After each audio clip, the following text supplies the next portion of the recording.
अपूर्ण प्रतियोगिता 6.22 में है। अपूर्ण प्रतियोगिता, उसका अर्थ क्या होता है, उसकी परिभाषा क्या है?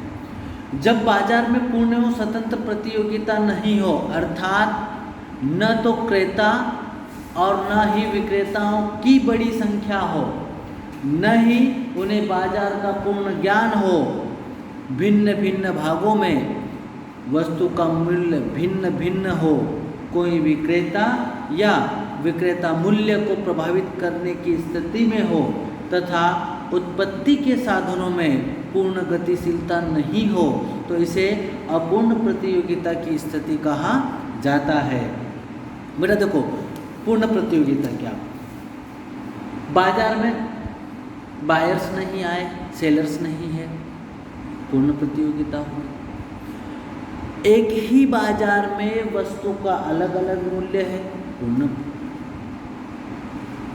अपूर्ण प्रतियोगिता होगी। वस्तु में डिफरेंस है, अपूर्ण प्रतियोगिता होगी।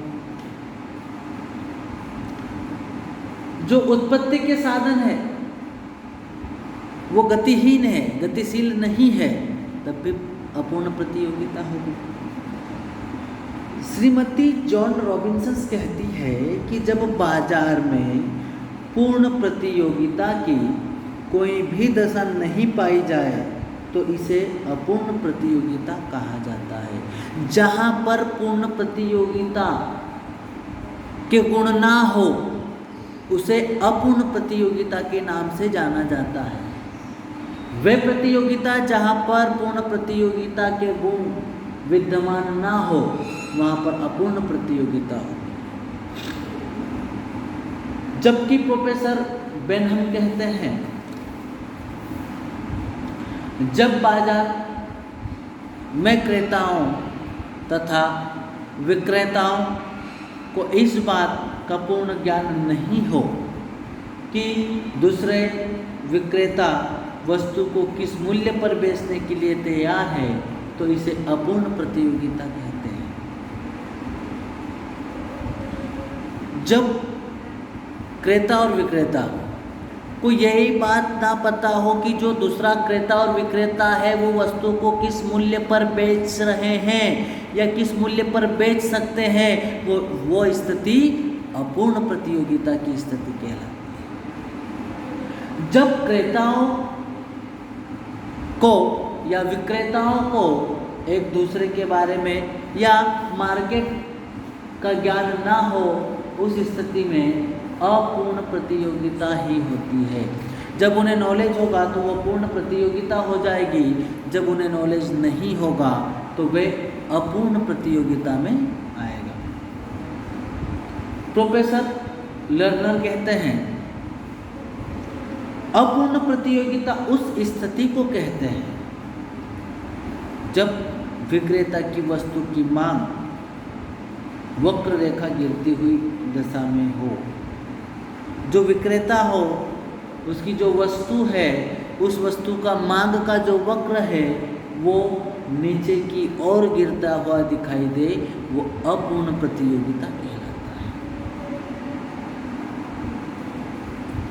अपूर्ण प्रतियोगिता की क्या विशेषताएं होती हैं, उसके क्या लक्षण होते हैं?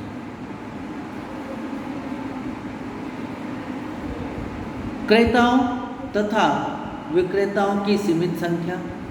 बेटा यहाँ पर बायर एंड सेलर्स जो होते हैं वो कम मात्रा में होते हैं। कैसे होते हैं? इनकी संख्या कैसी होती है? कम होती है। उत्पादन की मात्रा तथा मूल्य के निर्धारण में स्वतंत्रता। दूसरा कारण होगा कि जो उत्पादन की मात्रा है, जो उत्पादन का मूल्य निर्धारण है वो स्वतंत्र होता है। वस्तु विभेद। अपूर्ण प्रतियोगिता में जो वस्तु होती है वो एक समान नहीं होती है, वस्तुओं में भेद होता है। वस्तुओं में क्या होता है? भेद। जबकि पूर्ण प्रतियोगिता में वस्तुएं एक समान होती है, उनमें किसी प्रकार का परिवर्तन नहीं पाया जाता है। असंगठित बाजार,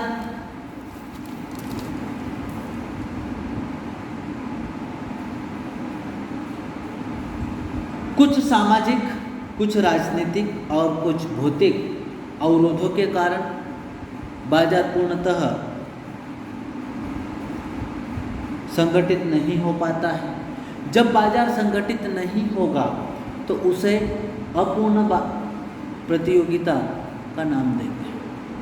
जब बाजार संगठित हो जाएगा, बाजार पूर्णतः संगठित होगा, तो उसे हम किस नाम से जानेंगे? पूर्ण प्रतियोगिता बाजार के नाम से जानेंगे। उत्पत्ति के साधनों में गतिशीलता का अभाव।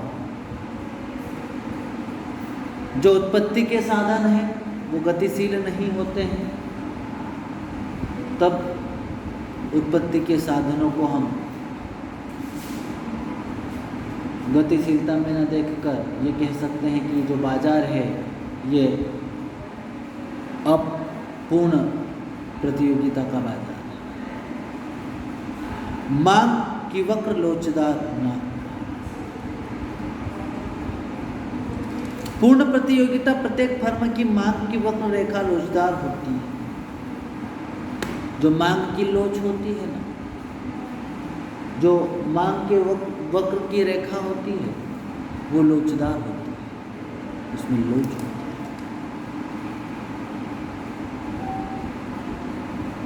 पूर्ण प्रतियोगिता और अपूर्ण प्रतियोगिता में क्या अंतर होता है? जो पूर्ण प्रतियोगिता होती है इसमें क्रेता और विक्रेता अधिक संख्या में होते हैं, जबकि अपूर्ण प्रतियोगिता में क्रेता और विक्रेताओं की संख्या कम होती है। पूर्ण प्रतियोगिता में क्रेता और विक्रेताओं को जो बाजार मूल्य होता है उसका ज्ञान होता है, उसका नॉलेज होता है, जबकि अपूर्ण प्रतियोगिता में क्रेताओं को मूल्य का ज्ञान नहीं होता है। विक्रेता को है लेकिन क्रेताओं का मूल्य का ज्ञान।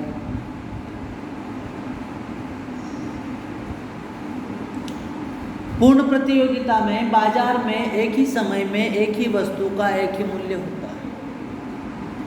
पूर्ण प्रतियोगिता में बाजार में एक ही समय में एक ही वस्तु का एक ही मूल्य होता है, जबकि अपूर्ण प्रतियोगिता में जो वस्तु का मूल्य होता है वो परिवर्तित होता है।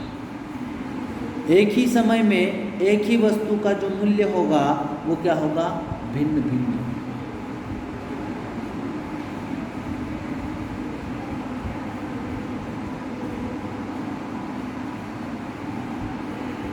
पूर्ण प्रतियोगिता में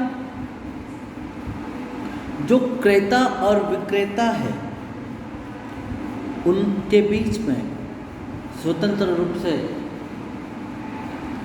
प्रतियोगिता होती है, वे स्वतंत्र होते हैं, जबकि अपूर्ण प्रतियोगिता में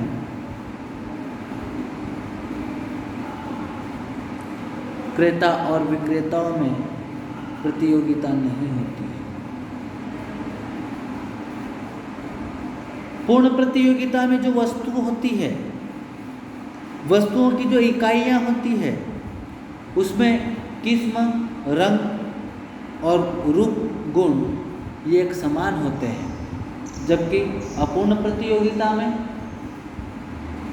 जो वस्तुओं की इकाई होती है उसके रूप, गुण, कीमत, मूल्य में परिवर्तन मिलता है। गतिशीलता की बात करूं तो पूर्ण प्रतियोगिता में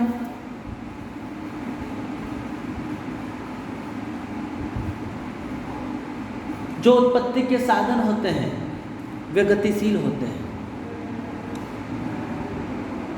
जबकि अपूर्ण प्रतियोगिता में जो उत्पत्ति के साधन है वो गतिशील नहीं। बेटा उत्पत्ति के साधन श्रम, पूंजी,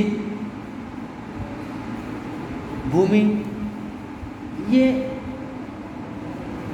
श्रम के साधन होते हैं या उत्पत्ति के साधन होते हैं। किसके साधन होते हैं? ये उत्पत्ति के साधन। तो इनमें गतिशीलता होती है परफेक्ट कॉम्पिटिशन्स में। इन परफेक्ट कॉम्पिटिशन्स में ये गतिहीन होते हैं, इनमें गतिशीलता होती है।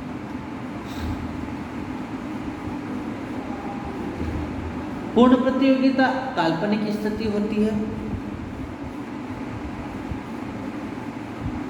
जबकि अपूर्ण प्रतियोगिता व्यवहारिक स्थिति होती है।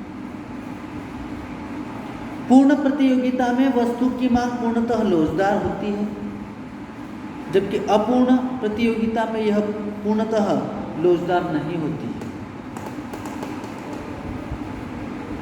पूर्ण प्रतियोगिता में फर्मों का प्रवेश तथा निर्गम बहुत सरल होता है, जबकि अपूर्ण प्रतियोगिता में